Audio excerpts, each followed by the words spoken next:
Oh, that's how we started. All right. So I watch Horse Girl. Oh God, there's more. Or The Horse Girl or whatever. It's on Netflix. It's written by Alison Brie. It's I was supposed to say it's played, but it stars Alison Brie. Molly Shannon's in it. The guy from Mad About You drives a Tesla in it. And this movie was not for me. It wasn't. Like the movie, like Alison Brie's character, it's like, oh, she's quirky, she works at a craft store and all that stuff, but then she's like extra weird, all that stuff. And at first I was like, okay, is this gonna be kind of like Unicorn Store, where she's just like the artist and she's misunderstood, that kind of stuff. But no, this gets kind of serious. And at first I was like, okay, I'm for this. And you can tell like there's some underlining, kind of mental illness that hasn't been diagnosed yet, and it should probably get diagnosed and treated. But then it's just like no one's helping her, and she's not helping herself, and like it's just things get really weird, and I and like that sounds like, oh man, well that just sounds like a good, it's a good movie, but like not everything is like a happy ending. But it's just frustrating watching it because it's like her character sleepwalks and she like loses time and all that stuff. But instead of being like, oh, I've lost some time, I know I sleepwalk, so she's aware of it, she goes, I think I've been abducted by aliens. And it's like, you're just like, you know what? No, I'm done. Because if it didn't have that like element of like aliens kind of shit going, I mean, how my hair is currently, aliens. Actually, it's a little flock of seagulls. Aliens, that kind of shit. I probably would have been with it a lot better. I guess that's going everywhere. Anyway, I probably would have had those movies back a little bit more, but I couldn't. Like she didn't. There's like a part where like her character is like her car is stolen, but then it's like expedition, tow truck junkyard, not junkyard, but like tow yard guy was like, yeah, so the car wasn't stolen because the keys were in the ignition and it just ran out of gas. And then she's just kind of like thinking like, huh? Instead of like, I don't know, bitch, like in the movie the last thing we see is you get to whatever place and then the next thing you wake up. So it's like you lost time. If you probably have like narcoleptic sleeps too because like you black out and all that shit. But instead she's like, I've been losing time, search on the interwebs, abduction. Like I was like, I can't. And then the whole thing ties in with Horse Girl. I say it so, Horse Girl, is because like she used to own a horse. Now it's at whatever horse ranch place with people, and they're not happy with her there all the time, being like, my horse, but I want my horse.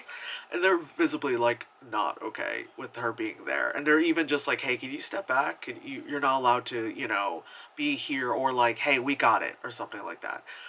And she's not figuring out these social cues. And like that's like earlier in the movie. So at first you're thinking like, oh, maybe okay, you're just like, but then you're like, oh no, no, you're like, never mind, never mind. Like you initially you feel bad for her, but then you're like, no, I'm sorry. If you're believing you're like, for me, I'm sorry. Like if you're believing you've been abducted by aliens, when you probably should go see like a neurologist and be on like a sleep study or some shit, you know. I'm like, not for me. And like she would have these dreams where she would be in like this white room and then there'd be like a chubby dude on one side and like a girl on the other side. And then one day she saw the chubby dude, outside of her job. But like because she loses these like moments, she loses time, it could be seizures or whatever. It's like, girl, you work in a strip mall. You follow the guy. You find out that he like owns like a plumbing store. It could probably be that he's been at these locations fixing things and you just don't remember it because you lose track of time. and then somehow they appear in your dreams kind of shit. You know, like when I used to work retail, I would see people all the fucking time. And sometimes I would like see someone and I'd be like, I don't know why the person looks familiar. And then you're just like, I don't know, maybe because I see like 1,000 people a day and then moving on with my fucking life, you know? Um, but she feels like he has also been abducted and she wants to talk to him.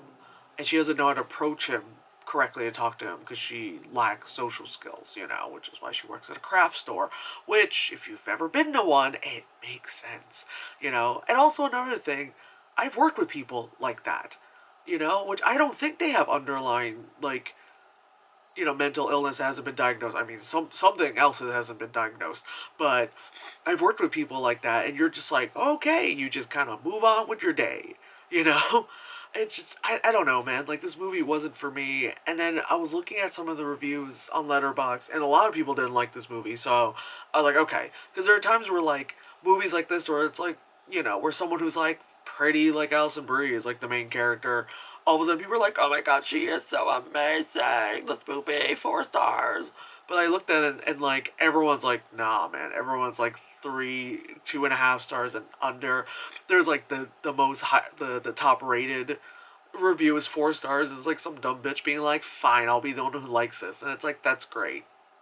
You got a Stan account or something, but I was reading like other people's reviews, and a lot of them were getting that, like they were getting that like she has undiagnosed schizophrenia, and I was like, okay, that makes sense.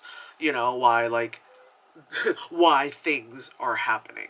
You know, and I'm like, okay, I didn't really think of that. I just thought, you know, like she sleepwalked and she just needed her brain to be zapped a little, you know, just to kind of fix her up a bit.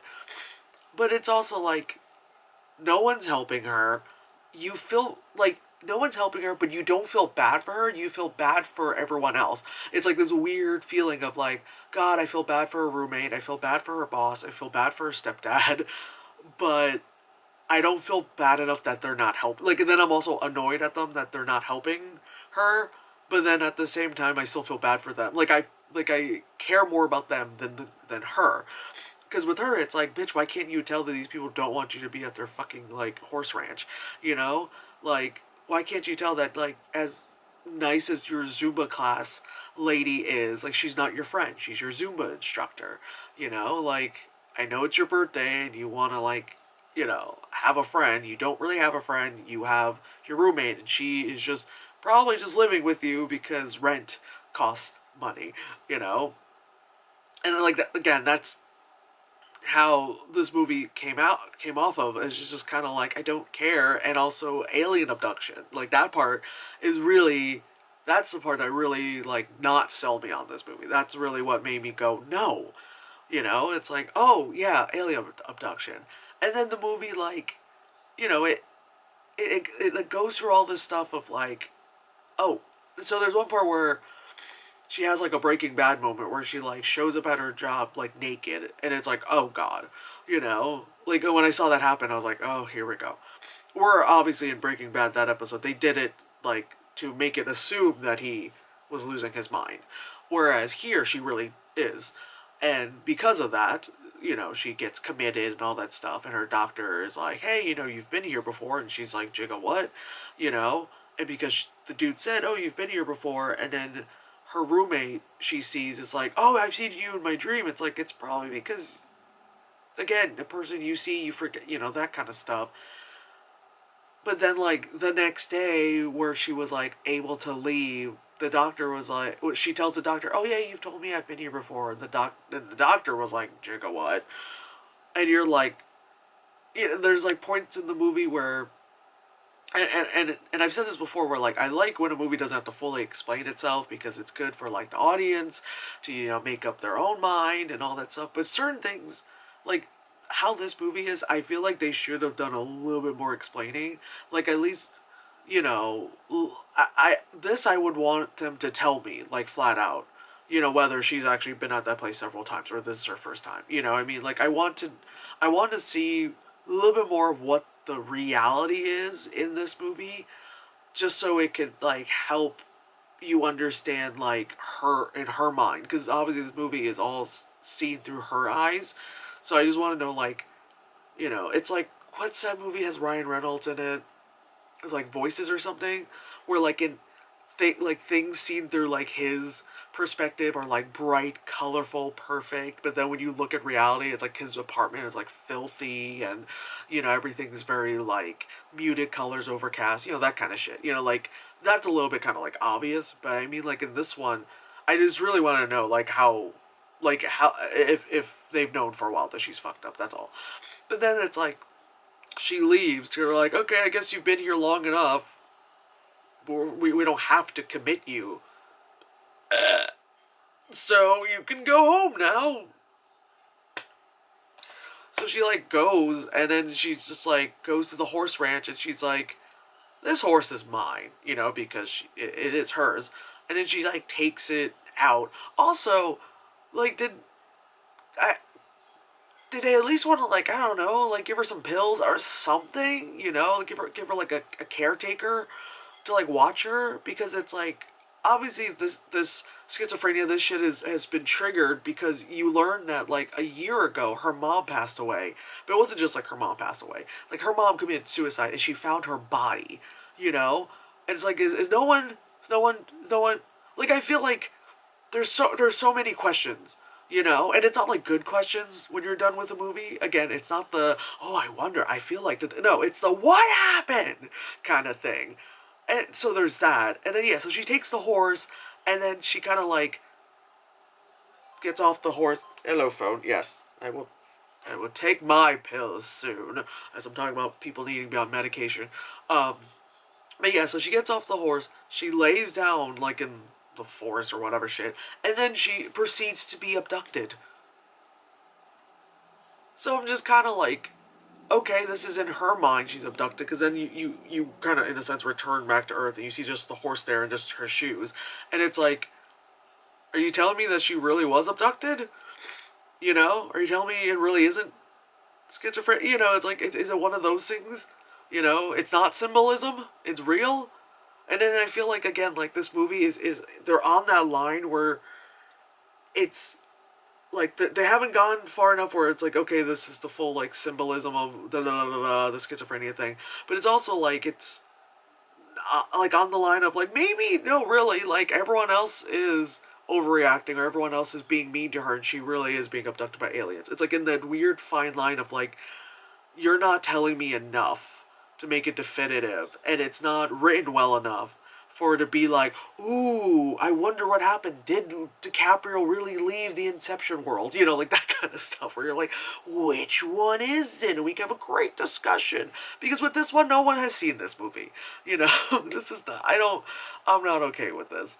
I definitely don't recommend this. But it's on Netflix, so it's a quick sit. At least it's not like, like 3 hours of like nothingness or whatever. But anyway, also, funny enough, I had to take a break in the middle of watching another movie, which I'm definitely going to review because I'm aggravated, which is why I needed to take a break. And then I was like, oh shit, I didn't review Horse Girl, so I'm going to do that. And anyway, now I'm going to go back to watching the last half of this movie, which I don't care for. Alright, yay. It's spoopy season, and my hair and all my roots. Look at this shit. Oh my god. Ugh, it's probably a little terrible.